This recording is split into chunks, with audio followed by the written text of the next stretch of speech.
Bonjour et bienvenue dans À tout santé, votre émission sur la santé pour vous permettre de rester en forme.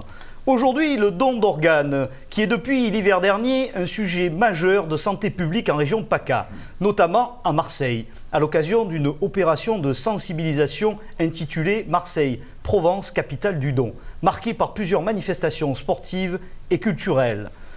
Dans cette émission, nous allons d'abord suivre l'itinéraire étonnant de Céline, une Marseillaise qui a couru la course du don seulement 2 mois après sa greffe du rein. Notre expert, le professeur Christian Coulange, nous parlera des innovations en matière de greffe du rein. Un second reportage nous conduira sur les traces de Christophe Fourel, qui a subi une transplantation cardiaque qui lui a rendu la vie. Nous verrons comment, à son tour, il a donné la vie. Enfin, dans la chronique pédagogique, le docteur Hervé Collado nous parlera des effets psychologiques sur la greffe. Et nous terminerons, comme d'habitude, sur la revue du web par Bruno Benck, qui aujourd'hui nous présentera une greffe tout à fait originale. Maintenant, place à notre premier reportage où nous verrons comment l'amour d'une mère peut redonner la vie à son enfant. Reportage représenté par France Beru et Laura Cioffi. Je m'appelle Céline, j'ai été greffée rénale le 3 avril 2015. C'est ma mère qui m'a fait ce don d'organes. J'ai appris que j'avais une polykystose rénale il y a quelques années de ça quand j'ai voulu avoir un enfant. Elle m'a dit, si j'ai besoin d'une greffe, maman, est-ce que tu serais d'accord pour me donner ton rein? Je ne dis pas le problème, si je peux, vu mon âge, vu que j'ai eu un gros problème de santé. Et pas de problème, moi si je suis compatible, je donnerai mon rein. Le 7 juin, c'est la date de naissance où elle m'a mise au monde. Et le 3 avril, c'est celle où elle m'a redonné quelque part la vie, quoi. Lorsqu'on est greffé, il faut savoir que souvent il y a des images où on se dit après les 2 personnes vont se retrouver ou quoi. C'est pas forcément comme ça, puisque lorsqu'on est remonté du bloc, on se voit en salle de réveil, ma mère et moi. Ma mère est sous morphine à haute dose. Moi j'étais à côté, nettement plus réveillée. Je l'ai vu un bref moment. Ensuite, moi, j'étais dans une chambre stérile pendant 5 jours. Au bout du 5e jour, elle est venue me voir en fauteuil roulant parce qu'on l'a emmenée. Elle m'a vue derrière une vitre et c'est vrai qu'il n'y a que lorsque je suis sortie de l'hôpital au bout du 12e jour que j'ai pu avoir un contact physique avec ma mère. Et c'est vrai que c'est un peu frustrant parce que quelqu'un qui vous redonne la vie comme ça, c'est pas évident de ne pas pouvoir le toucher, lui dire merci, même si il n'y a pas à dire merci puisque ma mère n'attendait pas un merci. Alors au niveau de mon équipe médicale, il y a 2 personnes qui pour moi sont essentielles dans mon suivi.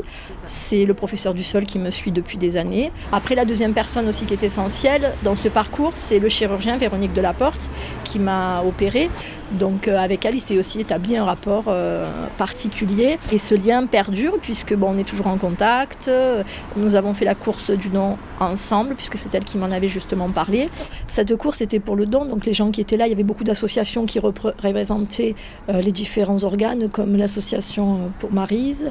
Donc ça permettait justement de faire connaître et de se battre pour une cause et de montrer justement à travers mon témoignage et ma présence puisque là on avait un témoignage vivant.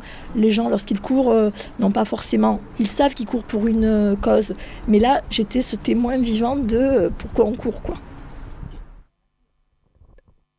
Eh bien, de retour sur le plateau d'À tout santé avec nos invités. Tout d'abord, le professeur Christian Coulange. Vous êtes spécialiste alors, on dit la transplantation du rein et pas la greffe du rein.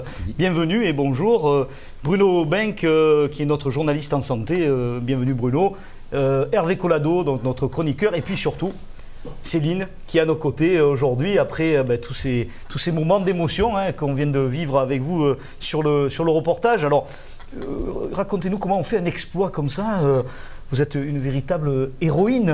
2 mois après une greffe du rein, vous faites une course. Alors, dans un premier temps, pour moi, c'est pas un exploit. L'exploit, c'est le corps médical qui l'a fait. Ensuite, c'est ma mère qui fait cet acte de vie. C'est un acte d'amour. Oui, un acte d'amour. Pour moi, ça me semblait une logique de pouvoir participer, de montrer à ceux qui sont en attente et qui espèrent justement recevoir un don quel qu'il soit, qu'après il y a une vie, après le don d'organes, il y a encore une vie et qu'on peut rapidement retrouver une vie plus ou moins normale. Mais est-ce que, professeur Coulange, vous qui êtes expert, est-ce que c'est fréquent quand même, 2 mois après une greffe de ce type? Non, c'est pas fréquent. Hein. je le disais, c'est-à-dire que quand les gens bénéficient d'un don vivant de façon rapprochée par rapport à l'initiation de la dialyse, sont des gens qui sont en meilleur état que ceux qui malheureusement n'ont pas la chance de Céline et qui sont greffés à partir de reins de sujets en état de mort cérébrale. Sont des gens qui ont souvent des délais d'attente plus importants et donc ils ne sont pas en aussi bon état général que Céline. Et donc les premiers jours après la greffe, comment c'est venu cette envie de faire cette course? Il y a eu un challenge? Comment c'est arrivé? C'est avec Véronique Delaporte, ma chirurgienne, puisqu'elle venait me voir régulièrement dans ma chambre pour qu'on puisse papoter d'autre chose que de problèmes. C'est ce qu'on a vu en photo là, sur le podium, elle était à côté de vous. Voilà, exactement. Il y a des rapports particuliers qui se tissent entre un chirurgien et son patient, et entre nous d'autant plus puisque nous sommes deux femmes qui avons plus ou moins le même âge, etc. Donc de ce fait, elle m'avait parlé de cette course quand j'étais dans mon lit d'hôpital. Et je lui ai dit, je prends le pari d'essayer de la faire. Et donc pour réussi. Moi, oui, j'ai réussi. Oui. Bravo. En tout cas, bravo. Aussi, bravo. Je n'ai pas fait que courir. J'ai aussi marché pendant cette course. Oui, vous étiez au départ et à l'arrivée, et oui. Donc on vous rend vraiment hommage. Hervé, est-ce que dans le monde de la greffe, c'est des choses que vous voyez vous aussi? C'est très rare dans le domaine de la greffe et du sport, puisque là on mêle un petit peu les deux. C'est très rare d'avoir 2 mois après. Je pense qu'il faut quand même une motivation et un caractère au-delà de la moyenne pour le faire. Et quelle que soit la greffe ou la maladie d'ailleurs, si on peut généraliser un peu les choses. Et comment on retrouve une vie normale après une greffe? Quels sont les ingrédients, Céline, qui arrivent? D'un coup vous étiez malade et puis d'un coup vous êtes en bonne santé grâce à la greffe. Comment ça se... On est très entouré, c'est très important d'être entouré et d'essayer de retrouver des automatismes, c'est-à-dire recommencer à aller marcher, tout simplement, ce que je pouvais faire avant. Le travail, on va encore attendre un peu, je reprendrai d'ici 15 jours. Mais c'est vrai qu'essayer de retrouver une vie plus ou moins normale, il y a des contraintes, la maladie nous offre des contraintes. Mais... Qu'est-ce qui a été le plus dur dans la période, au moment où vous êtes dégreffé? J'ai senti quand vous ne pouviez pas voir votre maman tout de suite, ça a été un moment compliqué, non? Ma mère et les personnes qui m'entouraient, puisque les 5 premiers jours, il faut savoir qu'on peut les voir derrière une vitre, mais qu'ensuite on pense dans ce qu'on appelle une chambre stérile. Donc entre le 6e jour et tant qu'on ne vous laisse pas sortir, vous ne voyez plus personne. Hervé, vous voulez dire... Simplement pour rebondir, c'est vrai que l'entourage est prépondérant dans n'importe quelle greffe, que ce soit la greffe cardiaque ou de rein, mais là, encore plus, il y a un don qui n'est pas anonyme. Et le don vient de la famille. Donc l'entourage a une partie puissance, j'allais dire 10, par rapport à une greffe d'organes anonyme. Si on avait un message à faire passer quand on a vécu cette expérience, j'ai des petits soucis d'oreillette, les joies du direct, qu'est-ce que vous diriez aux gens qui sont en attente de greffe? Qu'il faut y croire déjà, que ça arrive, qu'il y a de plus en plus de greffes qui se font, parce que les gens, je pense, de plus en plus sont sensibilisés, donc le message passe. Il ne faut pas désespérer et il faut surtout essayer de rester même en dialyse dans les meilleures conditions entre guillemets physiques possibles pour pouvoir récupérer le plus rapidement possible aussi. Donc ça veut dire s'astreindre aussi à des contraintes pendant la dialyse, des contraintes alimentaires. Moi quand j'étais dialysée, j'allais marcher. Je ne courais pas, mais j'allais quand même marcher. Donc le sport, qui était le thème de notre émission précédente, c'est quelque chose d'important aussi pour la greffe. C'est encore plus important et à 2 niveaux. Au niveau physique, parce que je pense qu'il faut être prêt physiquement à la greffe, parce qu'il y a une anesthésie qui est importante, il faut que le corps soit prêt. Et puis moralement, parce que ce délai d'attente où finalement le patient futur greffé se sent passif, il est dans l'attente et est difficile à gérer. Donc le fait d'avoir une activité physique l'aide beaucoup. C'est comme un sportif qui s'entraîne régulièrement jusqu'à arriver à la greffe pour continuer à être performant et puis à arriver, bravo, à faire cette course 2 mois après. Professeur Coulange, vous qui êtes spécialiste dans le domaine, est-ce qu'on a des facilités à trouver des reins? Est-ce que le public répond bien? Comment ça fonctionne? Le problème, si vous voulez, c'est qu'on a depuis 20 ou 30 ans un déficit chronique en greffons du rein comme d'autres organes. Et donc, on a essayé, après la première phase qui consistait à prélever des reins chez des sujets en état de mort cérébrale, de développer le donneur vivant. Alors, c'est grâce à 2 lois de bioéthique, une en 2004, une en 2011. En 2004, on a élargi les propositions de dons aux parents proches. Et puis en 2011, on a élargi les donneurs vivants avec ce que l'on appelle les couples émotionnellement apparentés, ce qui est assez étonnant, mais enfin bref. C'est-à-dire que ce sont des gens qui vivent en couple depuis plus de 2 ans. Donc ensuite, si vous voulez, on a également développé maintenant, hein, c'est très récent, il y a encore peu d'équipes qui le font, les greffes à partir de donneurs vivants incompatibles. Parce qu'on l'a vu, il y avait une compatibilité ABO entre la maman de Céline et Céline. Donc aujourd'hui, c'est plus facile qu'avant, donc il y a des lois qui ont changé les choses. Écoutez, professeur, on vous remercie pour cette intervention. Merci à nos invités pour cette première partie de débat. On va garder le professeur Coulanges avec nous pour la parole d'expert. On a la chance d'avoir un éminent spécialiste de la greffe du rein. Et juste après le jingle, vous allez répondre à une question d'une téléspectatrice.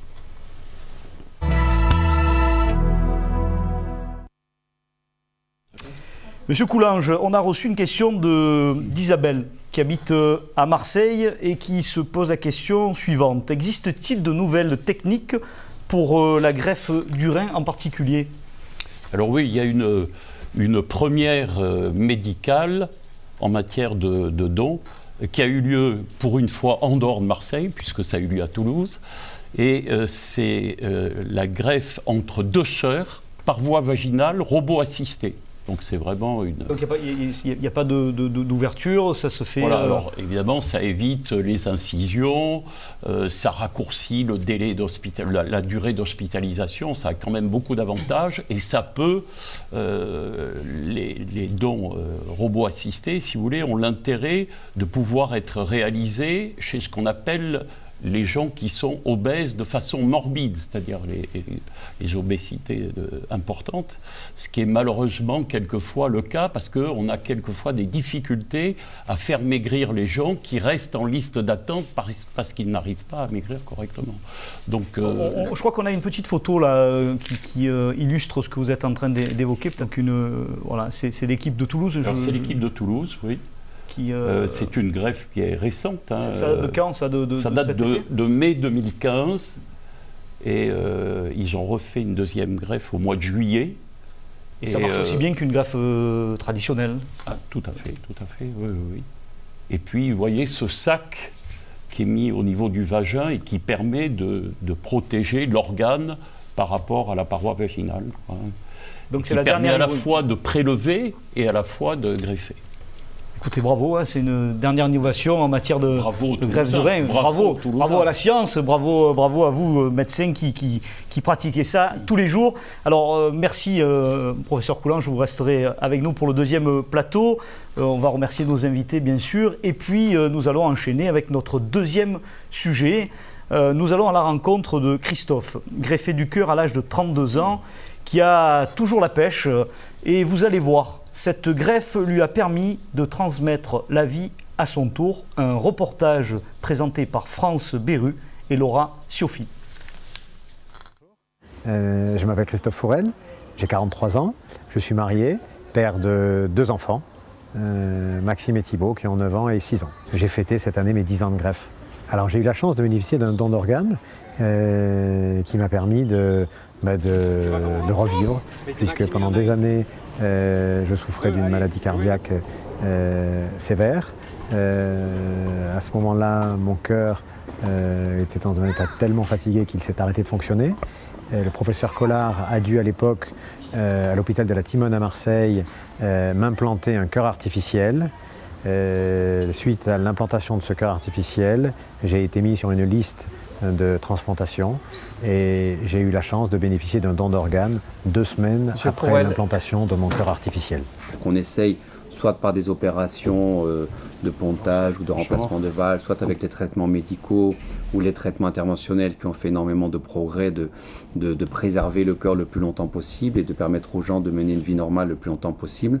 Mais au-delà d'un certain stade, quand le cœur est complètement détruit, la seule solution qu'on a, c'est soit de mettre en place un cœur artificiel soit de faire une transplantation cardiaque, en sachant qu'au jour d'aujourd'hui, même s'il y a eu beaucoup de progrès sur le cœur artificiel implantable, la qualité de vie est quand même, et les risques sont quand même beaucoup plus faibles et beaucoup meilleurs avec une transplantation. Après la greffe, généralement le patient reste un bon mois à l'hôpital, le temps que tout rentre dans l'ordre, que tout cicatrise. C'est la période vraiment la plus dangereuse et la plus critique. C'est là où il y a le plus de décès.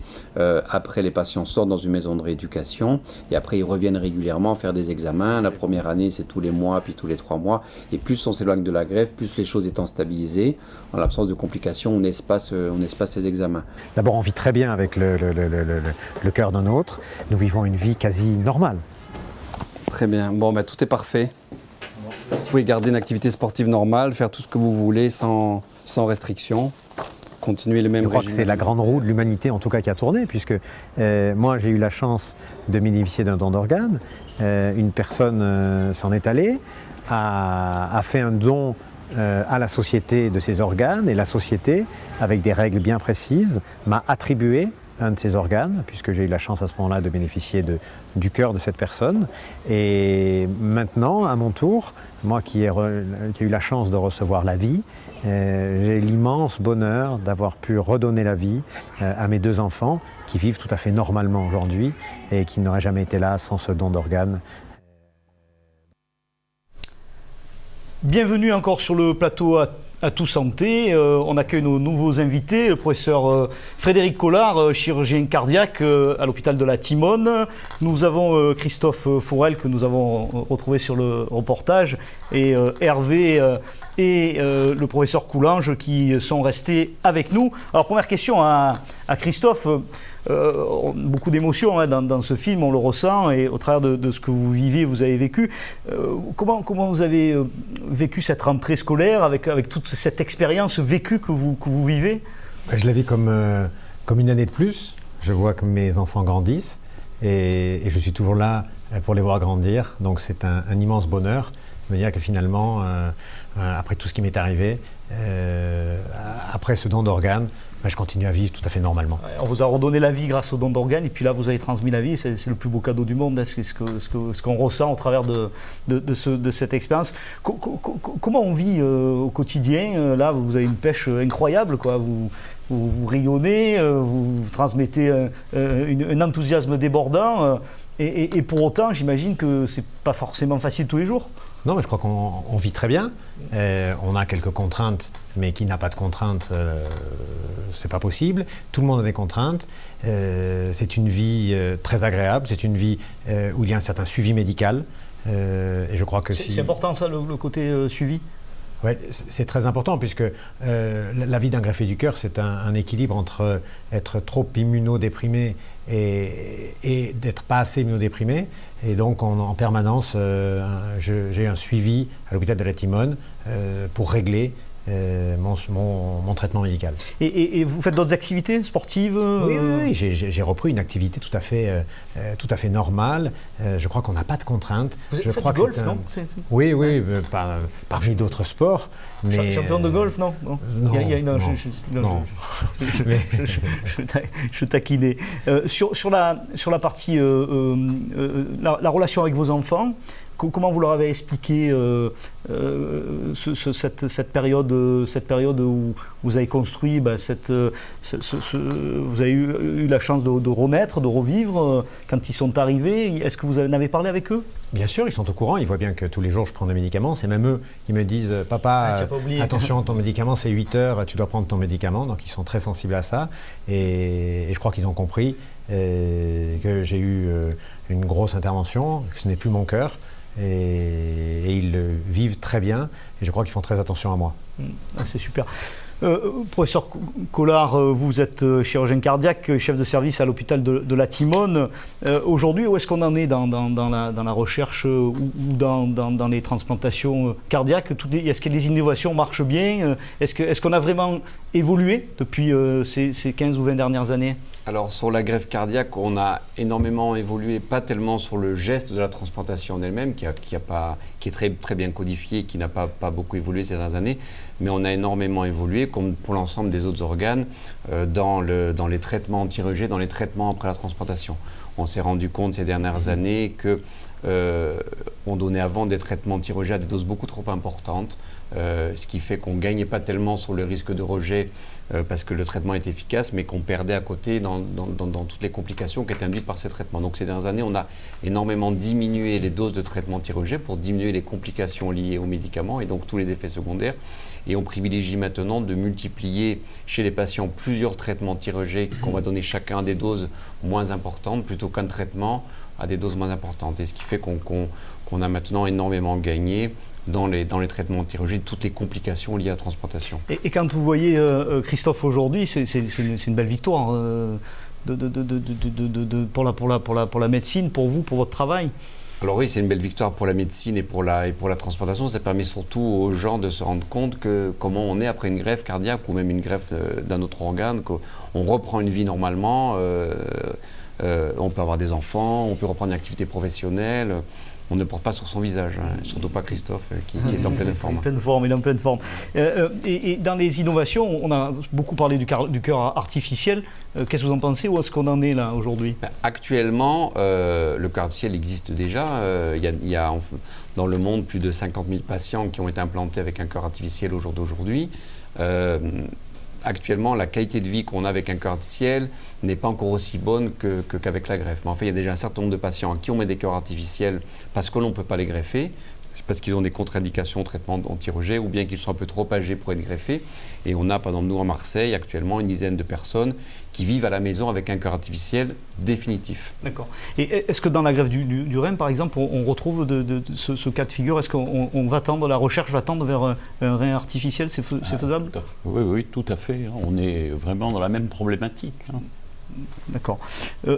Alors, on va prendre peut-être une dernière question avant notre parole d'expert, d'une téléspectatrice qui nous demande, question personnelle, comment vit-on avec l'organe de nôtre? Ouais. C'est Martine d'Avignon. Pour ma part, je pense que, d'abord, on vit très bien avec l'organe d'un autre. Je pense qu'il faut faire abstraction de cette notion de donneur qui a donné à une personne en particulier. Je crois que quand on est donneur, et je crois qu'ici il faut remercier toutes les familles des donneurs aussi, il faut les associer, on les oublie souvent. Le donneur a décidé de faire un don à la société.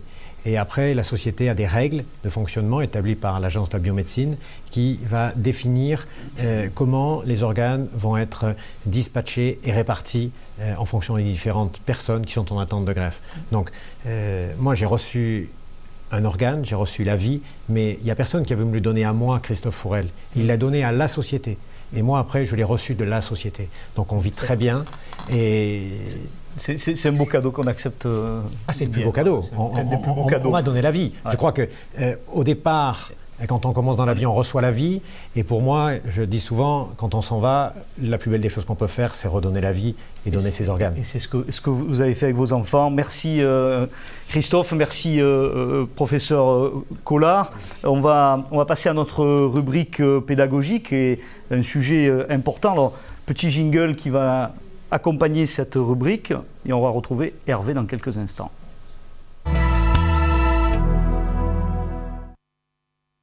Alors Hervé, éclairez-nous sur le parcours psychologique pour une greffe. Comment vit le patient? Quelles sont les étapes? La question qu'on se pose quand on va être greffé, c'est est-ce que je vais avoir une vie normale après? Alors, finalement, la définition du mot normal est différente pour tous les gens. Est-ce que votre vie est normale? Est-ce que la mienne est normale? Je crois que la vraie question, c'est de se dire, est-ce que je vais retrouver la même vie que j'avais avant? Et la réponse est clairement non. Elle est clairement non, puisqu'il va se passer des choses importantes, que ce soit pour le patient, pour la famille. L'intérêt, c'est de en faire une force et pas une faiblesse. Donc en fait, sur ce parcours-là, en gros, il y a 3 étapes. La première étape, c'est l'annonce. L'annonce de la greffe. C'est ambivalent, puisque quand on vous dit on va vous greffer, ça veut dire qu'il y a un danger de mort imminent. Mais en même temps, de l'espoir de vie, on va vous greffer un organe. Ça, c'est la première chose difficile à vivre. La deuxième chose, c'est l'attente. L'attente de la greffe, on est derrière son téléphone et le problème, c'est que le patient est complètement passif et inactif et il est soumis aux contraintes du don d'organes.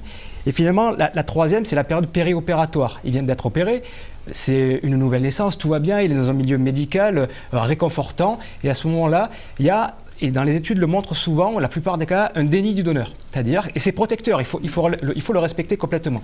Et ce déni, progressivement, tôt ou tard, en fait, le receveur va se sentir redevable. Et par définition, il ne connaît pas son donneur. Donc ce sentiment d'être redevable va rejaillir sur l'équipe médicale, sur le chirurgien, sur le système médical.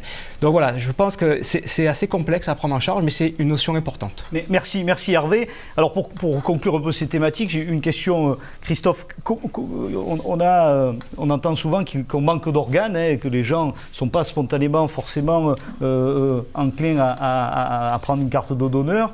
Comment vous pourriez les sensibiliser en 2-3 phrases pour qu'ils aient cette démarche et surtout pour que leur famille soit bien au courant? Je crois qu'il est très important, c'est d'en parler en famille, déjà de se positionner en famille, dire si on est pour ou contre le don d'organes. Et si vous voulez un moyen rapide pour savoir si vous êtes pour ou contre, imaginez-vous dans une réanimation avec un cœur artificiel. Et là, on vous dit que vous allez être greffé. Et à ce moment-là, vous posez la question, êtes-vous pour ou don d'organes? Si vous êtes capable de recevoir un organe, je pense que vous allez bien comprendre que vous êtes capable d'en donner un. Ouais. Christophe, merci. Merci sur ces derniers mots. Donc je pense que c'est important que chacun se pose la question, y réponde et en parle bien sûr en famille. Alors nous allons pour la dernière rubrique, la rubrique qui concerne le web. Bruno est allé nous chercher des choses assez exceptionnelles, une greffe très particulière. Bruno Benck va venir nous rejoindre sur le plateau pour nous parler de cette découverte.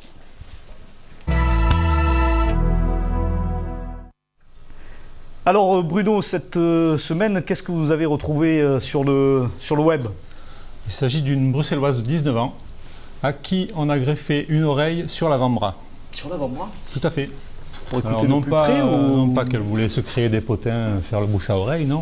C'est quelque chose de très sérieux. En fait, elle a eu un cancer de la peau de l'oreille, donc elle a dû être amputée de son oreille pour éviter les métastases notamment.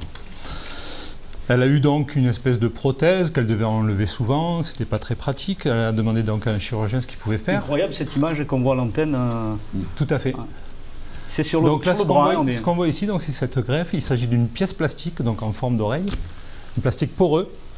Et le chirurgien a vascularisé cette pièce à l'aide de l'artère radiale qu'il a un petit peu déviée.